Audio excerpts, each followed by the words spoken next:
সকলে আমার প্রীতি ও শুভেচ্ছা নিন। আশা করি ভালো আছেন। কথায় আছে চোর পালালে বুদ্ধি বাড়ে। আর ঘটনা ঘটে যাওয়ার পরে পরিবেশ যখন শান্ত হয়ে যায় তখন পুলিশ আসে।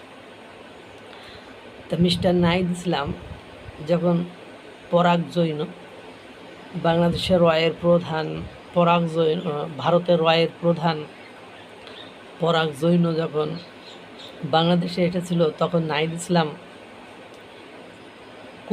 ঘুমাইছিল আর কি, ঘুমাইছিল।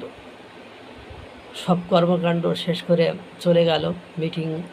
মিটিং সেটিং যা করার ছিল সব কিছু করে চলে গেল। দীনেশ ত্রিবেদী একের পরে এক স্বরাষ্ট্রমন্ত্রী, পররাষ্ট্রমন্ত্রী, প্রধানমন্ত্রীর সাথে সাক্ষাৎ করলো। সার্জিও গোর এসে আওয়ামী লীগের তার সাথে বৈঠক করলো। বাংলাদেশের মন্ত্রী, প্রধানমন্ত্রী ওনাদের সাথে বৈঠক করলো। তখন এই এনসিপির আহ্বায়ক এবং সংসদ সদস্য নাহিদ ইসলাম ঘুমিয়েছিল। হঠাৎ করে ঘুম থেকে উঠে দেখে সব কিছু ভারতের আন্ডারে চলে গিয়েছে, অর্থাৎ ভারতের নিয়ন্ত্রণে এখন সব কিছু। এই মুহূর্তে কাঁচামরিচ ভারত থেকে আসছে। এই মুহূর্তে দেশ জ্বালানি সংকটে ভুগছে। জ্বালানি সংকটের কারণে এই সরকারের প্রধানমন্ত্রীকে খাম্বা তারেক বলছে। আমি কোনো সময় বলিনি, আমি কোনো সময় বলবো না, কারণ আমি দেশের প্রধানমন্ত্রীকে নিয়ে বা মন্তব্য কখনো করি না। সে যে প্রধানমন্ত্রী হোক না কেন, গঠনমূলক কনস্ট্রাকটিভ ক্রিটিসিজমও আমার ভালো লাগে। আমি গঠনমূলক সমালোচনা করি। আমি ওই হাম্বি অশ্রাব্য অকথ্য ভাষায় গালিগালাজ করি না, এটা আমার রীতিবিরুদ্ধ। যাই হোক, এখন মোটামুটি সার্জিও গোর, আল কায়েদার ইস্যু সব কিছু মিলে সার্জিও গোর অর্থাৎ আমেরিকা ভারতের চোখেই বাংলাদেশকে এখন দেখছে।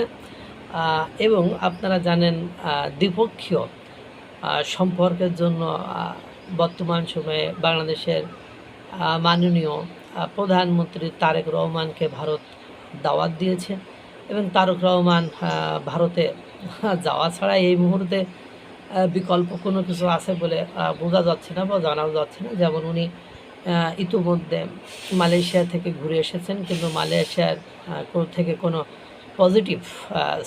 পজিটিভ সিগন্যাল বাংলাদেশের জন্য আসেনি। উনি চীন থেকে ঘুরে এসেছেন। চীন পজিটিভ সিগন্যাল তো দূরের কথা, চীন উল্টা বাংলাদেশ থেকে বিনিয়োগ গুটিয়ে দেশের দিকে হাঁটার চিন্তা ভাবনা করেছে। কারণ এই মুহূর্তে আমেরিকা বাংলাদেশের সাথে চুক্তির ধারাবাহিকতায় এলএনজি সহ গম সহ বিভিন্ন পণ্য সামগ্রী আমদানি করেছে। কালকে দেখলাম মার্কিন যুক্তরাষ্ট্র থেকে বিনিয়োগকারীরা বাংলাদেশে এসেছে 53 প্রতিষ্ঠান, তারা interested to invest in Bangladesh. এরকম অবস্থার মধ্যে তারা যাচ্ছে, মানে 53টি মার্কিন প্রতিষ্ঠানের প্রতিনিধি এসেছে। তারা খুবই আগ্রহী বাংলাদেশে বিনিয়োগ করার জন্য।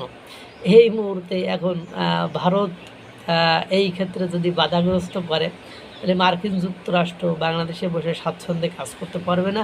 তাদের প্রত্যক্ষ এবং পরোক্ষ সাহায্য সহযোগিতা দরকার। ইতিমধ্যে সার্জিও গোর ভারতে বসে দীনেশ ত্রিবেদী, অজিত দোভাল এবং প্রধানমন্ত্রী নরেন্দ্র মোদীর সাথে বৈঠক শেষে তিনি একটা কথা বলেছেন যে বৈশ্বিক নিরাপত্তায় আমরা ভারতের সাথে মিলেমিশে কাজ করতে চাই। এখন মিস্টার নাহিদ ইসলামের ঘুম ভেঙে দেখে সব কিছু নিয়ন্ত্রণের বাইরে চলে গিয়েছে।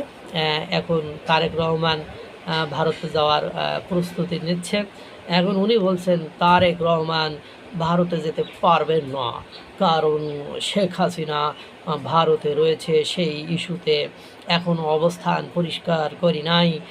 ভারত তারপরে ওসমান হাদির হত্যাকারীরা ভারতে রয়েছে, সে বিষয়ে এখন ওই অবস্থান পরিষ্কার করি নাই। বরং দীনেশ ত্রিবেদী উনি বলেছেন ওনার যে ইস্যু থাকবে তাই বলে কি দ্বিপাক্ষিক সম্পর্ক সামনের দিকে এগিয়ে যাবে না।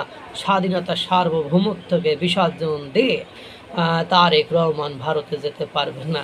তারেক রহমানকে ক্ষমতায় থাকতে হলে, দেশকে পরিচালনা করতে হলে তারেক রহমানকে ভারতে যেতে হবে। মিস্টার নাহিদ ইসলাম, তুমি যতই বলে না কেন, কারণ সাহায্য সহযোগিতা ছাড়া একটা রাষ্ট্র চলতে পারে না।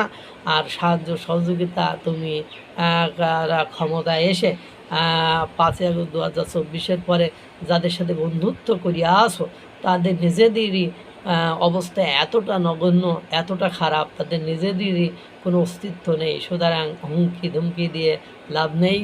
ওই দিন শেষে যে ভারতের ডিজেল, ভারতের গ্যাস, ভারতের পানি, ভারতের জল, ভারতের তেল, ভারতের নুন, ভারতের মশলা, ভারতের কাঁচামরিচ সবই আসবে। তুমি শুধু চেয়ে চেয়ে দেখবা।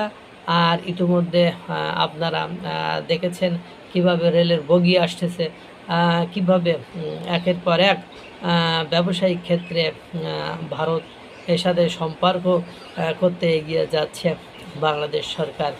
মহান সৃষ্টিকর্তা সকলকে ভালো রাখুক, সুস্থ রাখুক। আসসালামু আলাইকুম ওয়া রাহমাতুল্লাহ।